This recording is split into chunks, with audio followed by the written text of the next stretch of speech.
Puji Tuhan. Ayo buka firman Tuhan. Ingat, kita masuk di seri pengajaran apa? Kisah para Rasul. Sudah kerjakan PR-nya belum? Sudah ya? Jangan cuma baca satu pasal. Setiap kali ada pengumuman saya akan berkhotbah lagi, melanjutkan seri pengajaran ini, tolong dibaca 4 pasal supaya sekalipun Anda nggak datang ke 4 ibadah, supaya Anda tidak tiba-tiba lompat sudah ke sana. Ya, jadi pastikan Anda melaksanakan mengerjakan PR Anda sebelum nanti Januari kita ketemu lagi lanjutkan untuk pengajaran ini. Nah, hari ini kita sebenarnya sampai di Kisah Rasul pasal yang ke-6, tapi saya acak. Kebaktian tadi malah saya sampaikan pasal yang ke-6 terlebih dahulu tentang cermin kemuliaan. Saya acak aja. Sebab masing-masing kebaktian itu berhubungan namun masing-masing mandiri. Bisa menjadi pelajaran yang berdikari atau pengajaran yang tersendiri. Pasal 6 sudah saya bahas tentang cermin kemuliaan. Kebaktian berikutnya saya akan bahas pasal 8. Pasal 8 itu mengenai Tuhan yang mendahului kita dan karya Roh Kudus dari sisi yang lain. Kebaktian terakhir nanti saya akan sampaikan tentang dari pasal 7 yang berbicara tentang kematian yang diurapi, yaitu visi mencapai garis akhir. Saya akan jelaskan bahwa kita semua yang akan meninggal dunia perlu mempersiapkan hari itu sekalipun kita belum tahu kapan akan tiba. Cara kita mati ternyata bisa disengaja, walaupun waktunya di mana dan melalui apa kita nggak tahu.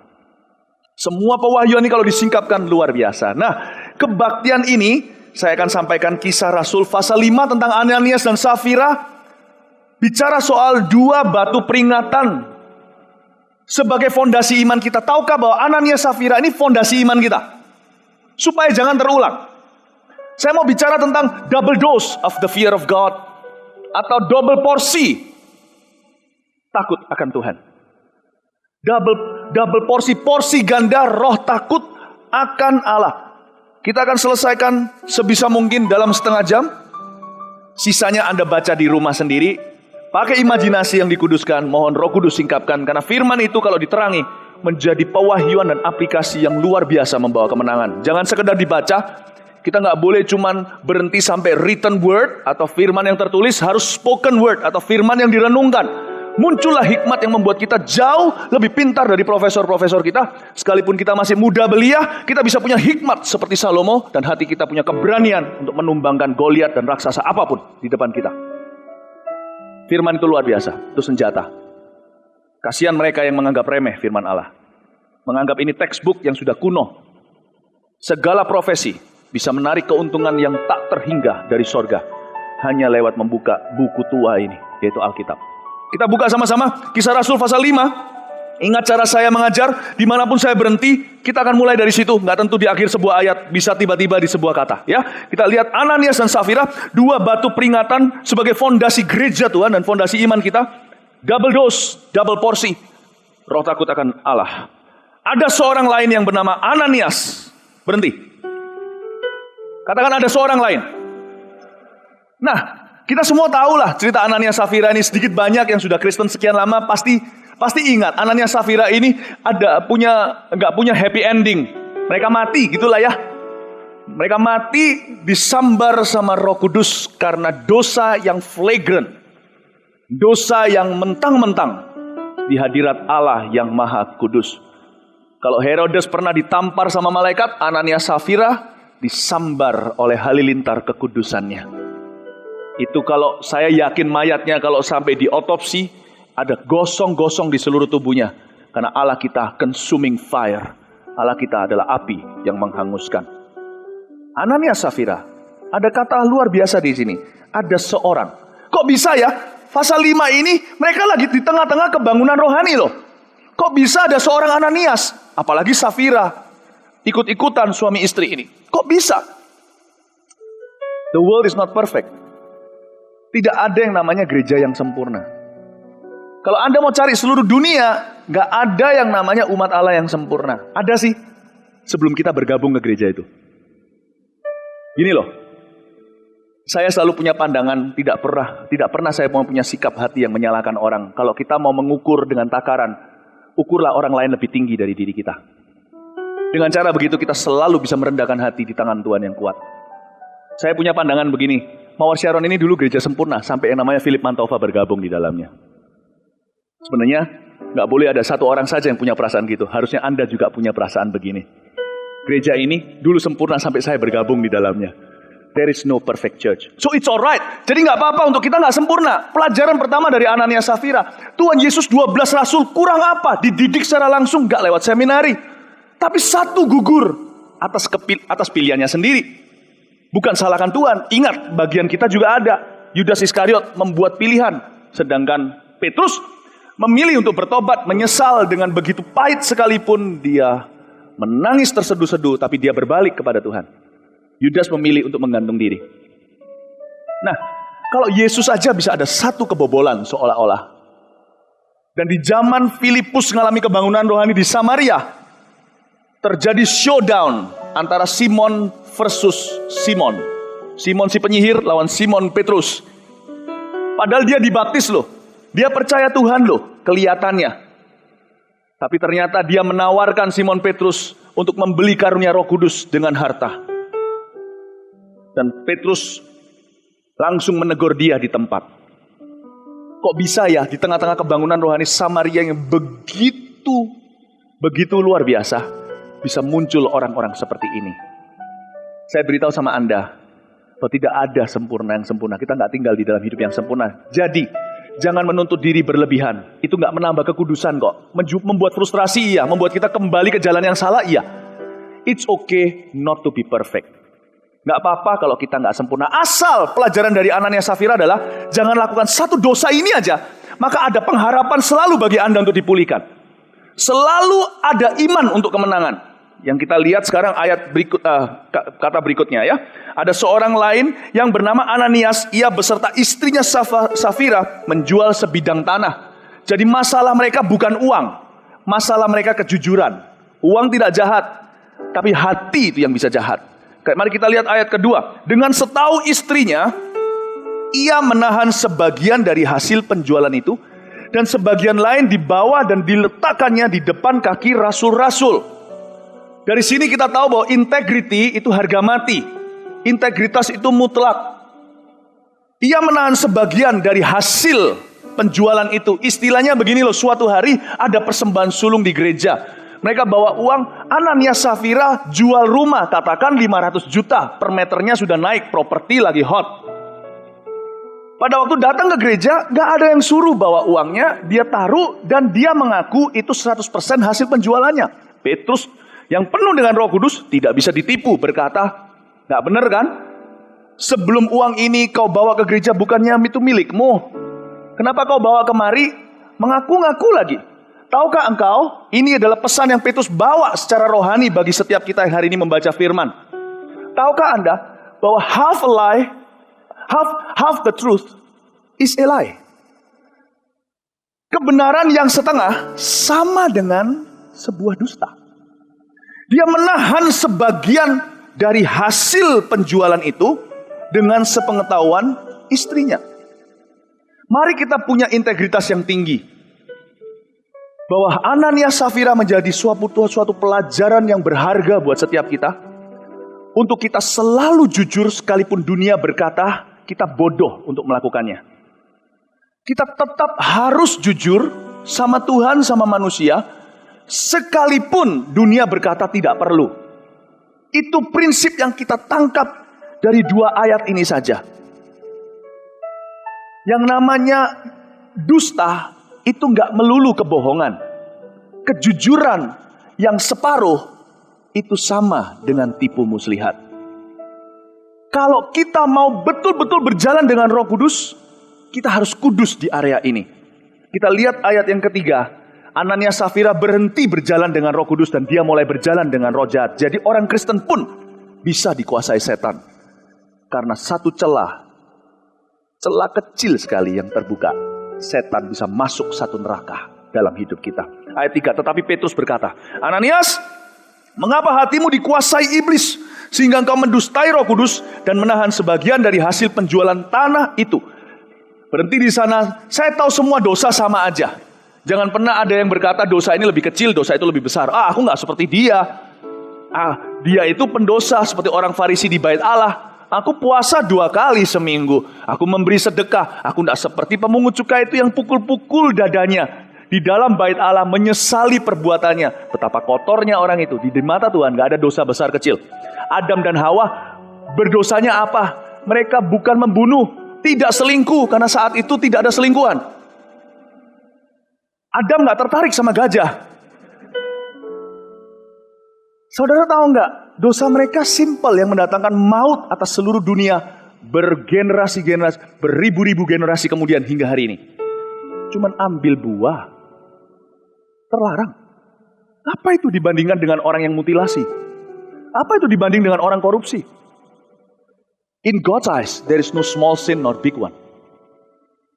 There's only a right heart or wrong heart.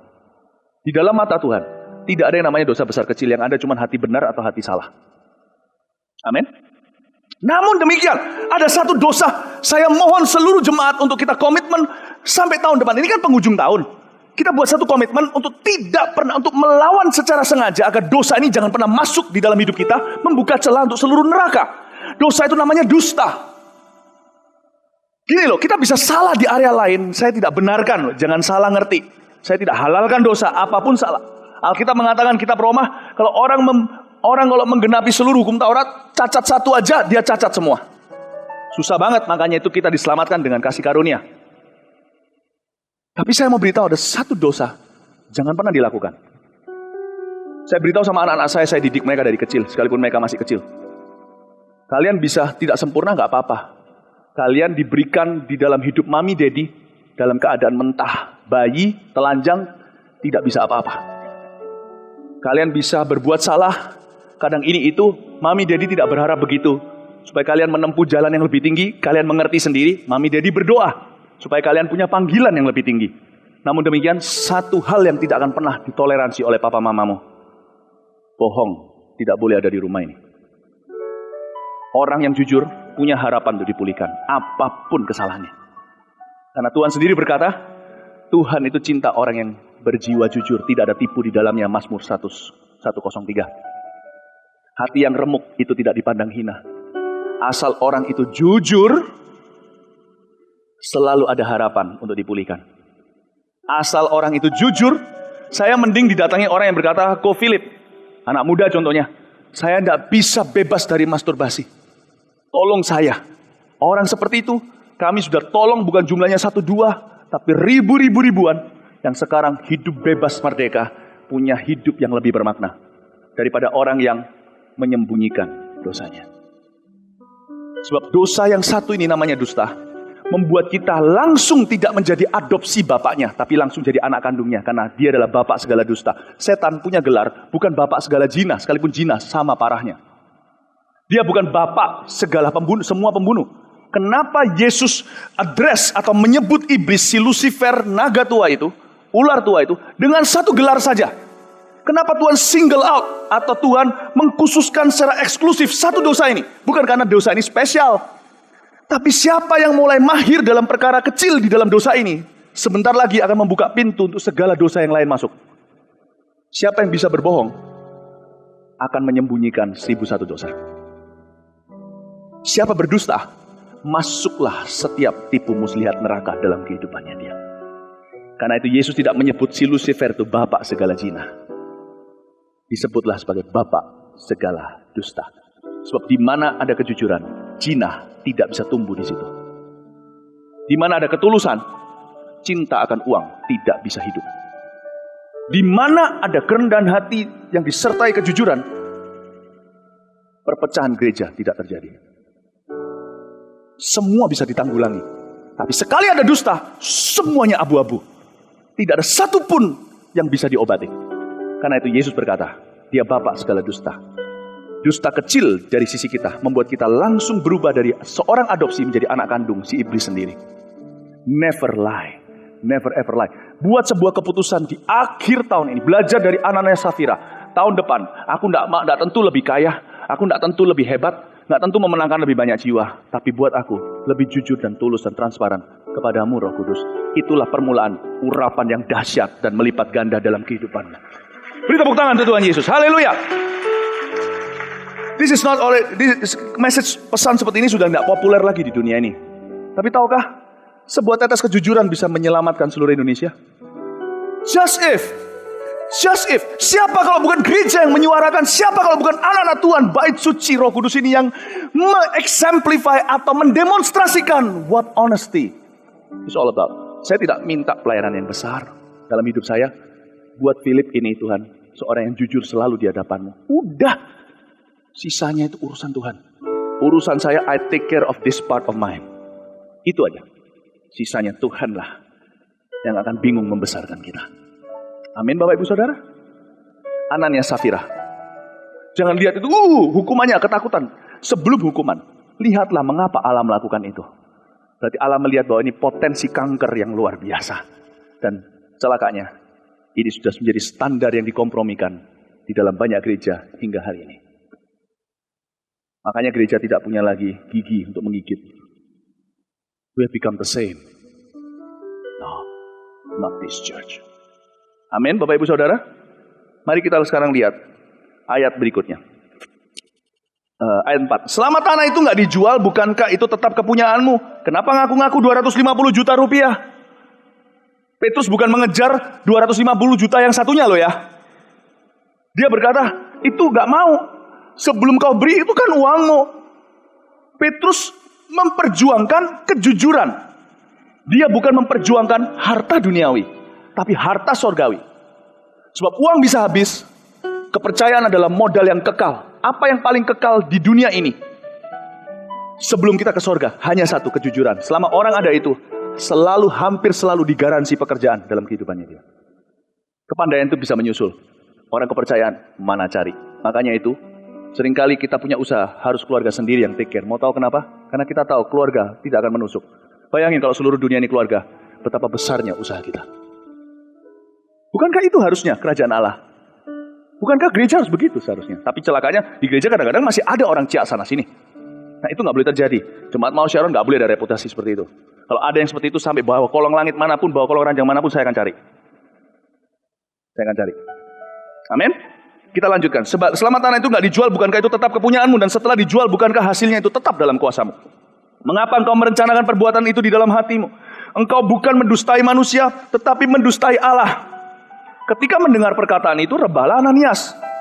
Dan ternyata belum ada catcher yang siap. Dan putuslah nyawanya. Maka sangatlah ketakutan semua orang yang mendengar hal itu. Lalu datanglah beberapa orang muda, Aogier semua. Mereka mengapani mayat itu, mengusungnya keluar dan pergi menguburnya. Matilah sang suami, si Ananias. Ayat 7. Kita mulai lihat hati Petrus sedikit ini ya. Dari hati Petrus kita bisa melihat hati Tuhan. Tuhan itu luar biasa. Tuhan itu baik. Jangan lihat Ananias Safira ini sebagai suatu tanda Tuhan itu mengerikan. No.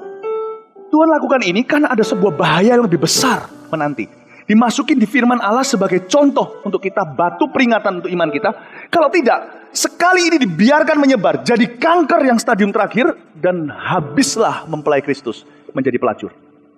Tuhan itu cuma punya satu istri di dunia ini, yaitu gerejanya. Dia tidak punya selingkuhan. Dia tidak punya mistress. Tuhan cuma punya satu istri. Tuhan perjuangkan kalau perlu 2 orang dibuat mati.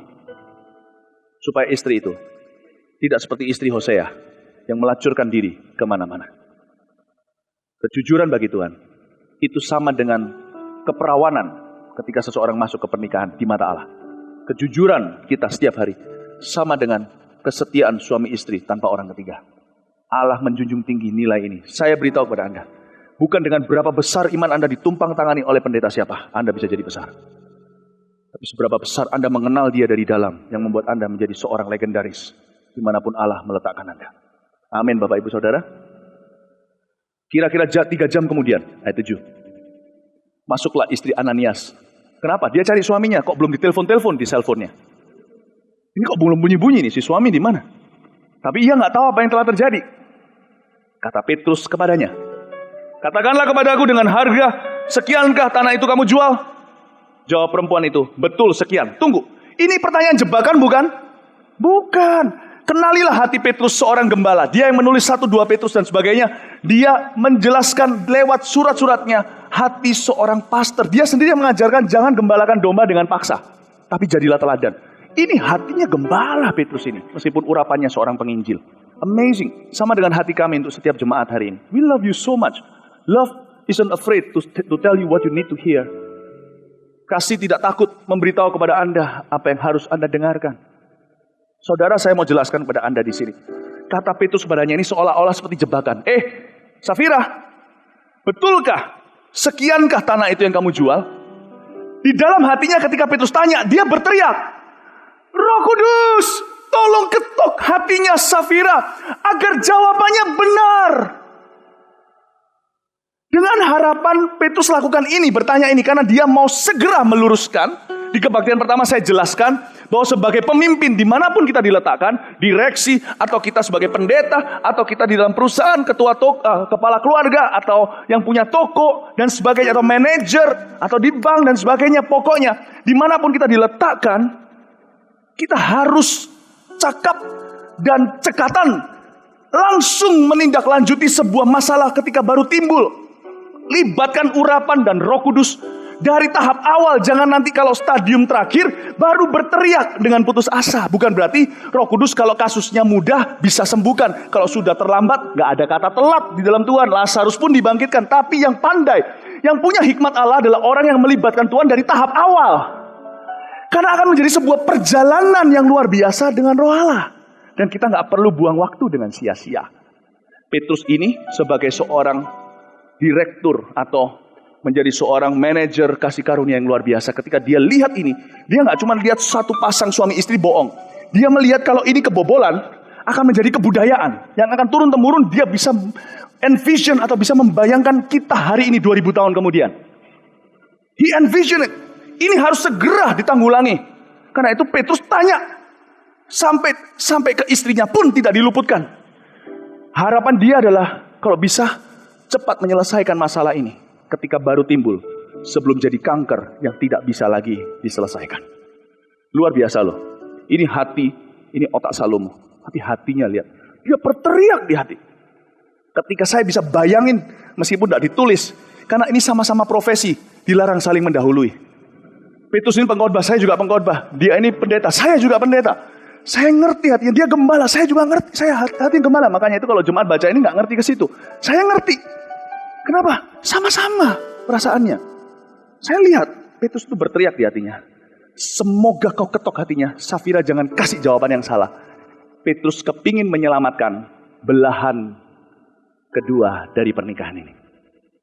Hari ini aku sudah kehilangan satu memberku dalam kematian dan ke dalam tangan setan. Aku tidak boleh kehilangan yang kedua. Tapi Petrus gak bisa berikan bocoran. Karena setiap orang harus berdiri di depan penghakiman sendiri. Karena itu dia beritahu, betul nggak? Betul nggak tanah ini kamu jual segitu?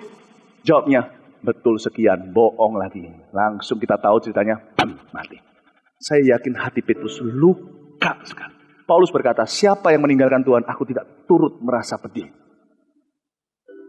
Saudara-saudara tahukah bahwa setiap Anda akan berdiri sendiri, bukan di depan pendeta, tapi di depan Roh Kudus. Setiap Anda, kami sebagai orang tua rohani, ketar-ketir setiap hari. Membayangkan supaya Anda selalu ditemukan berada di sisi baiknya Allah, bukan di sisi tegasnya. Karena itu, tugas saya adalah menyuarakan sangkakala, agar Anda mengerti kebenaran ini. Karena dengan cara demikian, maka Anda semuanya berada di dalam satu peringatan. Saya mau ajak untuk terus lanjutkan. Kita sudah mau selesai. Kata Petrus kepadanya, katakanlah kepadaku dengan harga sekiankah tanah itu kamu jual? Jawabnya, betul sekian. Ayat 9. Kata Petrus, mengapa kamu berdua sepakat untuk mencobai roh Tuhan? Hampir-hampir saya bisa bayangkan air matanya bergelinang. Matanya itu mulai basah-basah. Mengapa? Why? Lihatlah. Lalu dia tegas. Dari mengapa? Lihatlah. Lihat perbedaan tonasinya. Mengapa? Why? Kalian itu maksudnya apa? Lihatlah. Berubah dari gembala menjadi seorang pembela. Pembela kekudusan Allah. Lihatlah. Orang-orang yang baru mengubur suamimu berdiri di depan pintu. Dan mereka akan mengusung kau juga keluar. Dan dari sini kita juga tahu ternyata ada pelayanan asyir. Lalu rebahlah perempuan itu seketika juga di depan kaki Petrus. Petrus hatinya hancur pasti melihat begitu. Dan putuslah nyawanya. Ketika orang-orang muda itu masuk, mereka mendapati dia sudah mati. Perhatikan dari ayat ini sampai ayat 11 terakhir, itu ayat terakhir saya. Lalu mereka mengusungnya keluar. dan menguburnya di samping suaminya. Maka sangat ketakutanlah seluruh jemaat dan semua orang yang mendengar hal itu.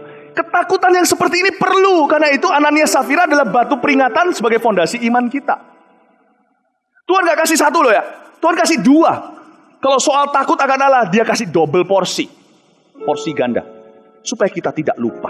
Bukan karena dia jahat, tapi supaya jangan sampai kita ditimpa oleh batu itu, tapi jadi batu tumpuan buat kita, atau batu loncatan, bukan batu sandungan.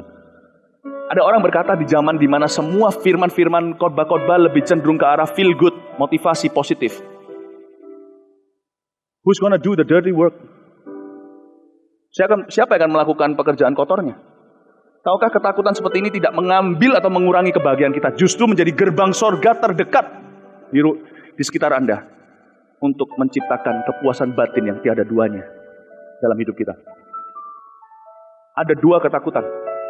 Saya ceritakan sedikit ya. Ananias itu apa, Safira apa, Anda boleh catat, nggak apa-apa. Ananias itu melambangkan takut. Kita harusnya melihat Ananias sebagai batu peringatan fondasi iman kita, untuk kita selalu punya rasa takut untuk tidak menyenangkan hati Tuhan. Saya punya itu. What's wrong with fear anyway? There is a good kind of fear. That kind of fear is good. Nggak apa-apa. Malah justru orang yang nggak punya rasa takut itulah yang saya takut bersahabat dengan orang seperti itu, atau berteman atau berpartner dengan orang seperti itu. Nanti dia nggak takut ambil sesuatu dari saya. Rasa takut itu baik. Emosi itu diciptakan Allah. Cuman ketika kita jatuh, maka arah takut kita salah. Motivasi takut kita juga tidak benar. Tapi takut itu adalah ciptaan Allah. Mari saya berdoa dipulihkan di dalam penghujung tahun ini. Setiap kita mengalami increase fear of God. Gak usah minta increase blessing.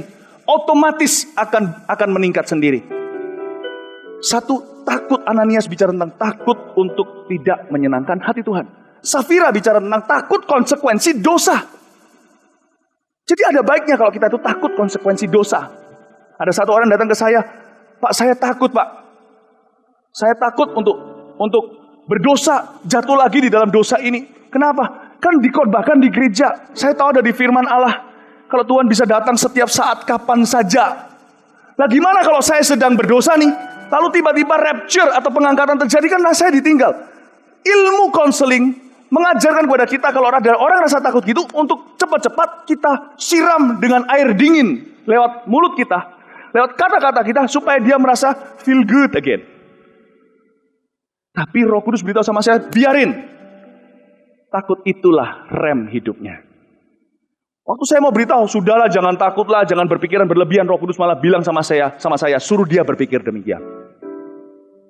Dia takut konsekuensi dosa, bukan? Ada orang takut masuk neraka, ada orang takut kalau selingkuh nanti merusak rumah tangganya, ada orang yang keluar sana takut makan uang orang lain di dalam bisnis dealing atau urusan bisnis, nanti jangan-jangan aku ini asyir di gereja, jangan-jangan nanti ada orang tuding aku dan berkata, asyir kok gitu. Bagus kalau ada asyir kayak begitu, saya tepuk tangan nih. Daripada yang gak peduli, asyir kan sudah kecopot jas, bebas saya bisa berbuat dosa. Saya mending punya orang-orang di dalam jemaat yang keluar sana pelihara nama baik Gereja Mawar Sharon. Jangan sampai, kalau sampai saya di luar sana kasar sama orang, nanti dituding, diberitahu, jemaat Mawar Sharon kok begitu. Nah, saya malah justru yang paling khawatir dengan orang yang gak peduli. Biarin aja, kan Mawar Sharon yang tanggung. Nah, nanti saya kontak gereja sebelah, apakah mau terima Anda? Saya juga punya rasa takut loh. Saya kalau gimana-gimana nanti Anda dicela loh. Pemirsa, lah terus saya di sana keluar sana bertengkar sama orang gimana? Kalau saya di luar sana berantem sama tukang parkir gimana? Pendeta Mawar Sharon kok. Biarin. Jangan bangunkan saya. Biarin rasa takut itu ada di dada saya. Itu sehat. Biarin. Malah justru kalau nggak ada rasa takut itu namanya tidak ada rasa remorse. Tidak ada rasa malu, itulah yang bahaya. Kembalikan rasa malu itu. Urat malu Anda jangan diputus. Please jangan. Sambung lagi tolong. Biar terjadi kretek-kretek lagi gak apa-apa. Amin Bapak Ibu Saudara. Ya. Oke. Nah terakhir ya. Saya mau bicara sama Anda tentang ini. Luar biasa ini. Saya kasih judul aja. Pasal 5 yang saya berikan ini tadi. Bisa ada judul lainnya. Yaitu 8.000 kurang 2. Kok bisa? Waktu itu Jemaat Mount Sharon. Ini waktu itu jemaat itu sudah berjumlah 8.000 jemaat, 8.000 orang. Tuhan kurangi 2. Coba kita ini, Tuhan itu yang menciptakan matematika. Tuhan itu pintar sekali matematika, ilmu hitung-hitungan. Bahkan di dalam Alkitab di Perjanjian Lama ada satu buku namanya Numbers atau bilangan atau angka. Allah kita ahlinya. Tapi masalahnya kita cuma suka tambah-tambahannya. Padahal tambah-tambahan pun kita belum kuasai. Coba dengan cepat, ya, dengan reaksi cepat di luar kepala. Oke, jawab saya, salah nggak apa-apa. 5 tambah 2 berapa? Cepat. Salah. Di kamus Tuhan 5.000.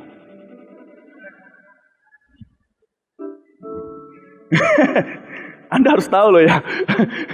Ini pinter nih, tadi yang jawab 5.000 udah dapat contekan ya. Nggak tahu dari Roh Kudus ya. Yang jawab 7 juga nggak salah. Anda pasti lulus matematikanya dulu, kalkulus apalagi ya. 5 tambah 2 bagi Tuhan sama dengan miracle 5.000 orang.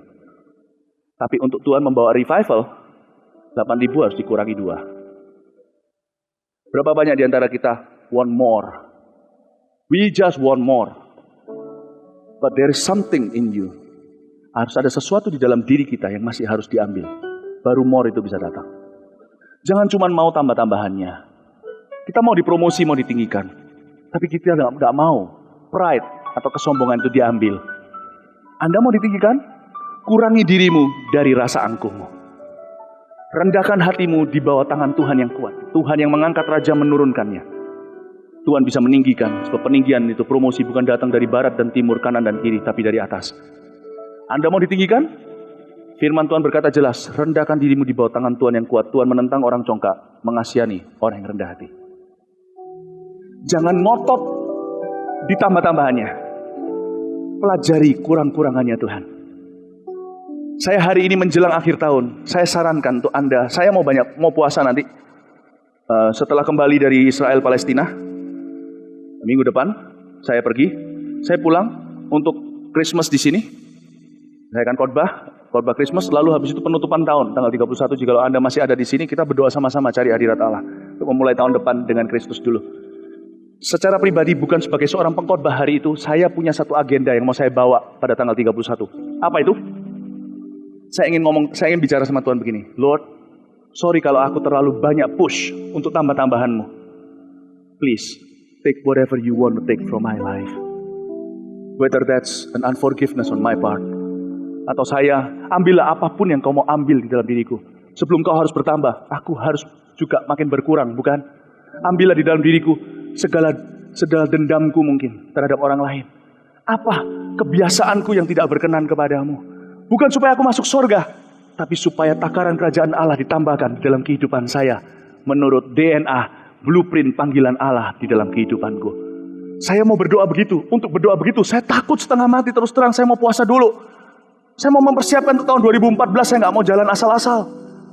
Saya mau berkata sama Tuhan, please take whatever you desire. Bapak Abraham, sebelum menjadi bapak bangsa-bangsa, Tuhan harus ambil satu orang dulu. Almost, minimal, hampir. Sebelum dia jadi bapak bangsa-bangsa, Tuhan mau ambil anak tunggalnya. Luar biasa nggak? Mau tambah-tambahanku? Hitung-hitungan pun kalkulatornya nggak bisa masuk. Coba hitung, bintang di langit, pasir tepi pantai. Abraham angkat tangan dan berkata, mau itu? Serahkan Ishak. Mau tambah-tambahan? Kurang-kurangan. Yang kedua, setelah ini saya selesai. Janganlah kita masuk di dalam kategori kurang-kurangannya Tuhan. Ada orang tertentu baik di gereja, di perusahaan, di dunia ini, yang Tuhan tunggu, yang Tuhan harus singkirkan dulu, baru revival terjadi. Jangan sampai Anda dan saya berada di kategori itu. Saya nggak mau seperti Raja Saul yang harus disingkirkan dari tahtanya supaya Tuhan bisa turunkan keturunannya, supaya Tuhan bisa turunkan Mesias lewat keturunannya, yaitu Raja Daud. Saul itu adalah satu orang yang dikonspirasi oleh surga untuk disingkirkan. Kalau tidak, Israel akan terus di dalam masa kegelapan. Saya tidak mau dari seorang yang diurapi memulai dengan roh, berakhir dengan daging. Saya tidak mau dicing sama Tuhan.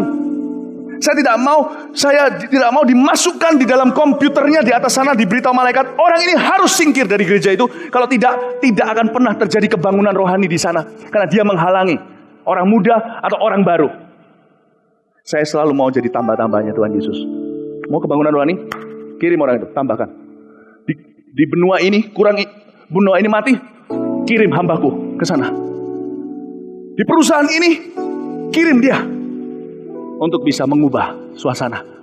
Saya mau jadi tambah-tambahnya Tuhan. Saya pasukan salib. Saya bukan pasukan miring. Buat komitmen tahun 2014. You'll be God's.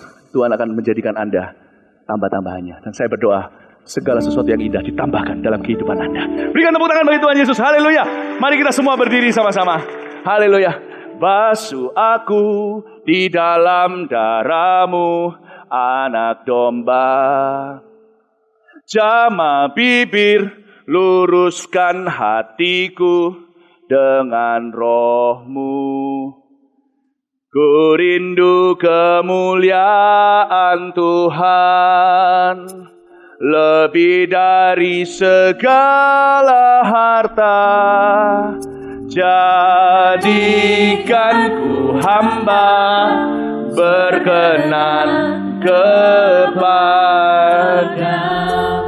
Oke, kita sesuaikan kuncinya. Ini salah saya. Ya, ini. Ya, basuh aku. Basuh aku di dalam darah-Mu, Anak domba. Doa kami menjelang penghujung tahun ya Tuhan Yesus. Jamah bibir, luruskan hatiku. Jamah bibir, luruskan hatiku dengan Roh-Mu. Ku rindu kemuliaan-Mu. Ku rindu kemuliaan Tuhan, lebih dari segala harta. Jadikan ku hamba berkenan kepadamu, lebih dari segalanya. Mari kita mendekat kepada Tuhan. Katakan, lebih dari segalanya. Ku ingin Kau Tuhan, emas, perak, dan permata tiada artinya. Ku ingin lebih dekat, ku ingin lebih dekat, bersekutu denganmu.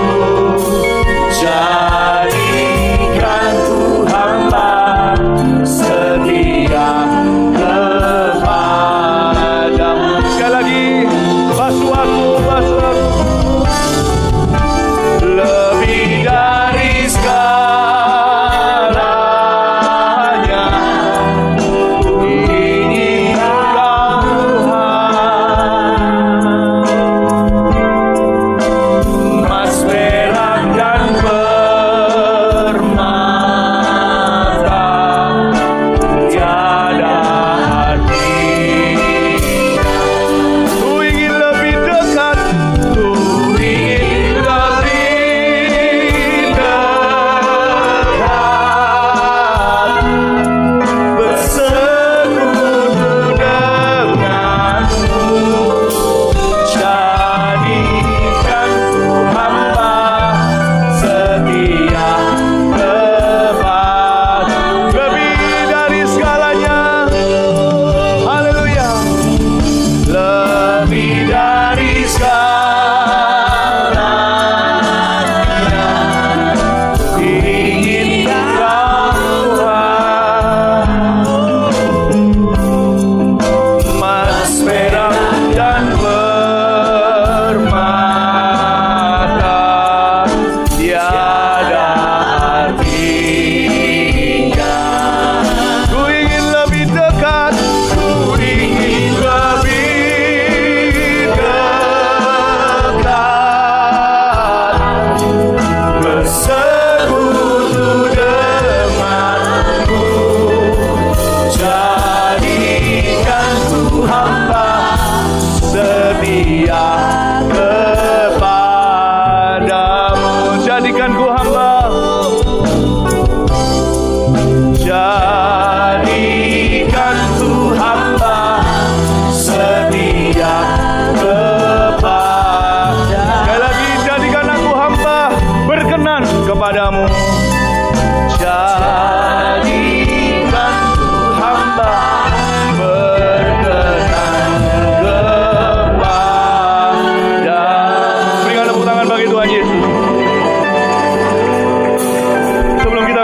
membawa berkat.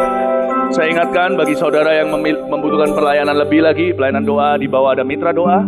Nanti akan ada tandanya di bawah sana seperti yang saya janjikan yang lalu. Kedua, jangan lupa setiap kali ada makan aja, kalau makan 3 kali sehari. Ingat kami, minggu depan kami akan pergi ke Israel, Palestina. Kita akan adakan KKR di Bethlehem. Dan ribuan orang Arab akan datang. Doakan agar ribuan mereka mengenal Yesus saat itu. Ya, ingat kami ketika Anda makan setiap hari. Oke, kasih tepuk tangan untuk Tuhan Yesus. Praise the Lord. Terimalah berkat dari Allah Bapa, kasih karunia dari Tuhan Yesus, pengurapan dari Roh Kudus. Biar kebajikan dan kemurahan mengikutimu seumur hidupmu. Jangan ikuti kebajikan dan kemurahan. Jangan ikuti berkat. Ikuti Yesus. Kebajikan kemurahan kan mengikutimu, bukan sebaliknya. Yesus mengikuti kita, kita mengikuti berkat. Ikut Yesus. Kebajikan kemurahan mengikutimu. Dialah gembala yang baik, takkan kau kekurangan apa-apa. Pulang membawa pengalaman baru, terobosan-terobosan. Ketika engkau mengosongkan diri mengambil rupa seorang hamba, Tuhan akan memenuhkan bait sucinya dengan kemuliaan yang lebih megah. Percayalah, ketika kita mau dikurangi, Dia akan tambah-tambahkan dirinya. Terima kasih ya Tuhan untuk hikmat-Mu. Hamba berdoa supaya hikmat ini bukan cuma filsafat kata-kata. Akan ada pengalaman detik setelah saya berkata amin. Atau mereka jemaat keluar, turun ke bawah, langsung disambut dengan pengalaman-pengalaman yang indah dari Roh Kudus. Pulanglah membawa berkat ini. Di dalam nama Yesus Tuhan mencintaimu. Yang percaya katakan amin. God bless you, selamat siang, Tuhan berkati.